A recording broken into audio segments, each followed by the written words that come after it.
Hey guys, Kim here. Just wanted to remind everybody that the Spread Love Not Fear campaign will begin this Friday, September 9th, and will run for 12 weeks.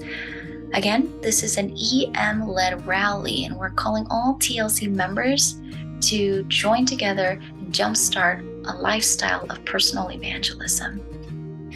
So what's going to go down this Friday? We're asking TLC to join together in a corporate fast.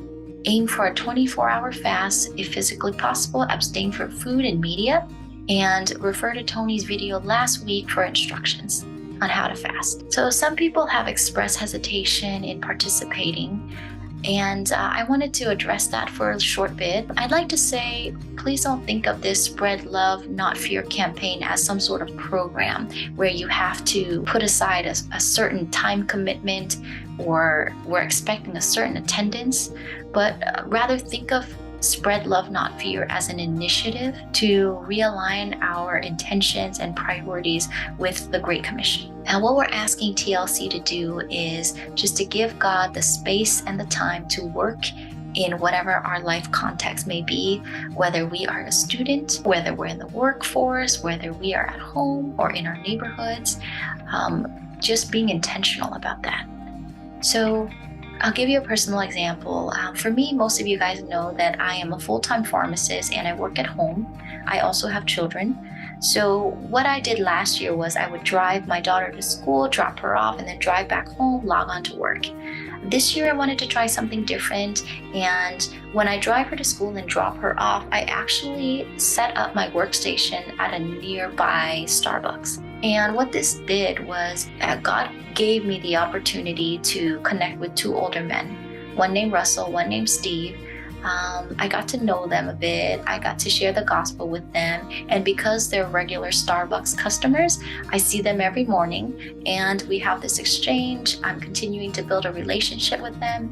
And it's been a really enriching few weeks, I would say.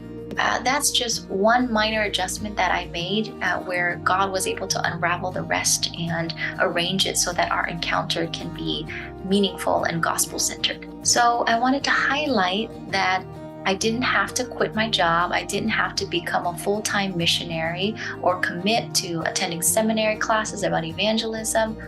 All I did was consider how I can live mission-minded in my personal context.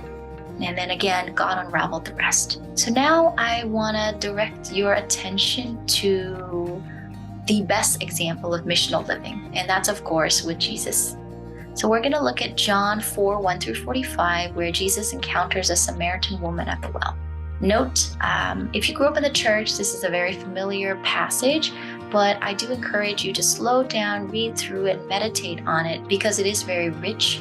And what I'm going to do is just a brief summary that I know is not going to do it justice. But in a nutshell, this is what went down. Jesus was on a journey from Judea to Galilee, and he, rather than taking a better, easier path, going through the Jordan banks, he went through the valleys and the hills and stopped at a certain town. At this town, he got tired and he rested next to a well. So enter the Samaritan woman. Samaritan woman walks into the scene and Jesus engages with her. He asks her for water and he leads her in a conversation. In this conversation, we see that she's in sin. We see that she has an unclear picture of God. And we see that she's longing for spiritual truth. She does believe that the Messiah is coming and that he will reveal this truth to her. So ultimately, Jesus reveals to her that he is the Messiah.